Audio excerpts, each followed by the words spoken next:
Another Netflix production, Marriage Story, which is the latest by Noah Baumbach. I mean, last week there was Irishman. Coming up next week, we've got I Lost My Body. Now, this portrait of a marriage breakup starring Scarlett Johansson and Adam Driver in his second starring role. Yeah, exactly. Hardest working man in show business. The film, which is about the breakup of a marriage and a marriage seen from the point of view of the breakup, begins with what sounds like accounts of why a couple love each other. Sorry. He doesn't look in the mirror too often. I cried 4 times. Me too. He cries easily in movies. I wonder if it was the same for.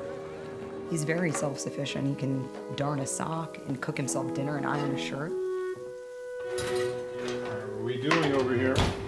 The peppers are cut. He rarely gets defeated, which I feel like I always do. Got some carrots. Charlie takes all of my moods steadily. He doesn't give in to them or make me feel bad about them. He's a great dresser. He never looks embarrassing, which is hard for a man. See, so it sounds like, perfect relation, but in fact that's the opening salvo in a separation which is going to become increasingly hostile as this couple are split between East and West, between past and future, with their young son, a pawn caught in the battle. So it's funny, Ford versus Ferrari, Kramer versus Kramer, you mentioned that. The ghost of that does loom in the background. They both lived in New York, where she was in his theatre productions, and they both get great acclaim. Now she's been called to LA for a TV pilot. There is several links to Annie Hall, not least that East Coast, West Coast, New York, LA thing, also cemented by the fact that, as I said, the relationship is effectively being seen in its aftermath, because Annie Hall begins with Annie and I broke up, and it's looking back onto it.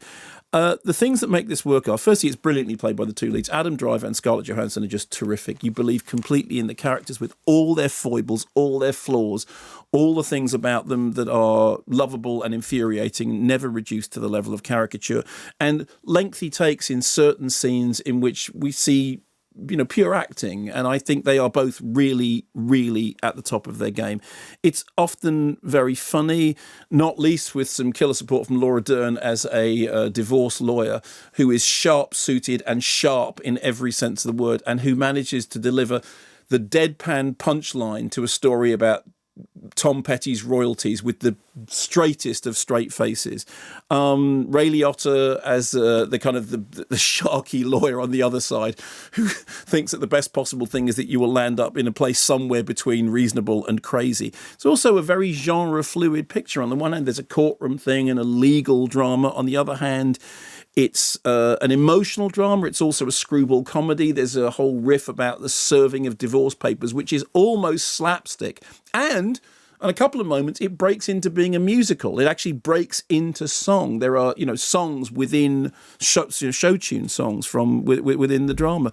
But the best thing of all is the generosity of spirit. I think in the past that Noah Baumbach has been somewhat dyspeptic, but I think this is a film which is generous to its characters, generous to both sides, and despite the bitterness that's on display in the drama, it is the opposite of an embittered film. I think it's actually a very generous and good-hearted. And it's got Alan Alda in it. It has got Alan Alda in it as the person who is the voice of calm and mediation, which I think is probably true in all things. This has been a Something Else production for BBC Radio 5 Live.